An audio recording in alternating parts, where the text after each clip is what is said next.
A man from far, traveling for many months to ask a question to Adi Shankaracharya. If this world is illusion, then tell me, what is real? He had walked barefoot across mountains, through dense jungles, crossed wild rivers, slept under stars that seemed to whisper secrets. His food was scarce, his body tired, but his question burned brighter each day. He had heard rumors. Their lives a sage, Adi Shankaracharya, barely 30 years old, yet ancient as the Himalayas themselves. His words are sharp as thunder, soft as moonlight. He says the world is illusion. That one sentence had disturbed him like an earthquake. If the world is illusion, then what is real?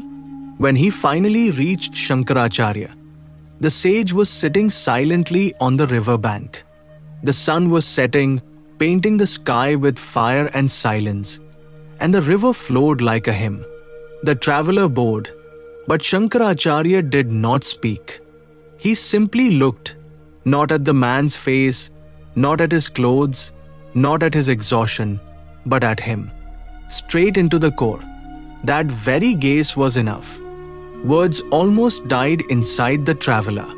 But he had come from far, months of walking, only for one question. He finally gathered courage and said, "Revered Master, I have come from far away. I have sacrificed comfort, family, possessions only to ask one question.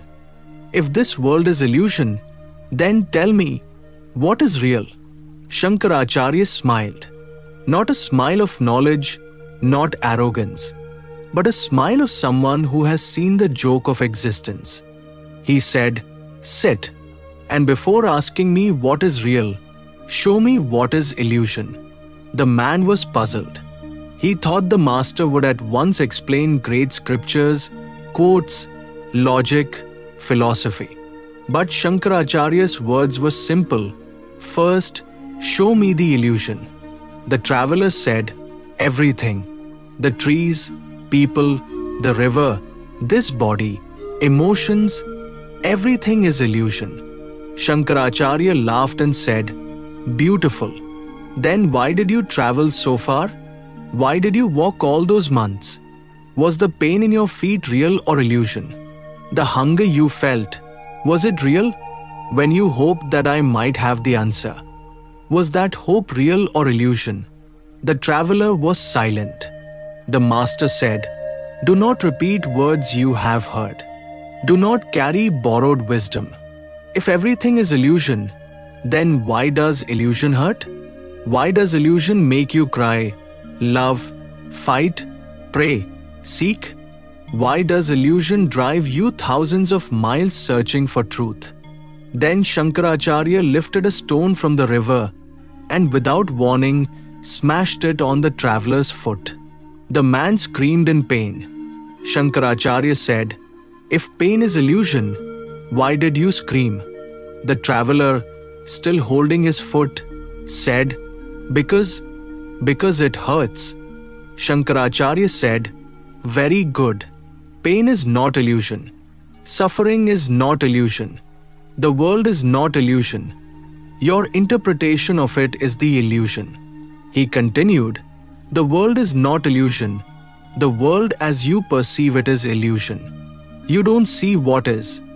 You see only what your mind projects. You don't see reality. You see your desires, your fears, your beliefs, your memories. You don't see life. You see your version of it." "Then what is illusion?" the traveler asked softly. Shankaracharya replied, "The illusion is not outside. It is inside. The snake is not in the rope. The fear is not in the night. The suffering is not in the world. It is in your mind. Mind is the illusion. Consciousness is the real." Silence fell. The river kept flowing. The wind moved the trees. And something started moving inside the traveler. Shankaracharya spoke again, gently now. "Look at this river. Is it illusion? No.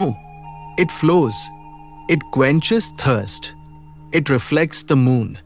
The river is real, but the river in your mind is illusion. Your idea, your judgment, your belief, your name for it. The real river exists without your opinion. The one in your mind disappears the moment I say. It is called Yamuna or Saraswati or Ganges. The world exists, but the world you interpret, that is illusion. The tree exists, but beautiful or ugly is illusion. The sun exists, but good omen or bad omen is illusion. Your body exists, but I am young, old, attractive, ugly, important, unimportant, illusion. Everything that is interpreted is illusion. Everything that simply is truth. The traveler whispered, "Then what is real?" Shankaracharya looked into his eyes and said slowly, word by word, "That which never changes is real. All that you see changes. Youth turns into old age, day becomes night, birth melts into death, lovers become strangers, kings become dust. All is constantly changing. How can it be real? The real is that which never changes. Appearance changes, essence remains. Form changes, formless truth remains. The river changes, the drop changes, the wave changes, but water remains. Water is real. Birth changes, death changes, body changes, mind changes, but consciousness remains. Consciousness is real. The traveler felt something loosen inside him. A quietness. Not an answer, but a glimpse. But Shankaracharya was not finished. He said, "The world is not unreal, but the world as you imagine it is unreal. When you do not project, when you do not judge, when you do not label, then the world is just pure energy, pure presence. Neither good nor bad, neither illusion nor reality, just eyes. When you stop calling the world illusion, when you stop calling it real, you have found truth. Drop opinions and you will see. Truth is not to be believed. Truth is to be seen." The traveler asked softly, "Seen by whom?" Shankaracharya's voice became a whisper, "By the one in you which never changes. Not your mind, not your thoughts, not your feelings, but your pure awareness. That awareness, without shape, without name, without birth or death, that is the real. Everything else comes and goes." Silence again. This time, the silence was different. It was not absence of sound. It was presence of truth. The traveler closed his eyes. Something had changed. He was not thinking. He was seeing. The river was there. The master was there. The body was there. But something within was untouched, vast, silent, simply watching. Shankaracharya spoke one last time. The illusion is not that the world exists. The illusion is that you think you exist as separate from it. When the wave believes it is separate, it suffers. When it knows it is water, it is free. When you know you are not the body, not the mind, not the name, you are that. Infinite, unborn, deathless. The traveler opened his eyes. There was no question left. Not because it was answered, but because there was no one to ask it. He bowed down, not to the master, but to existence itself. The river flowed. The sky watched.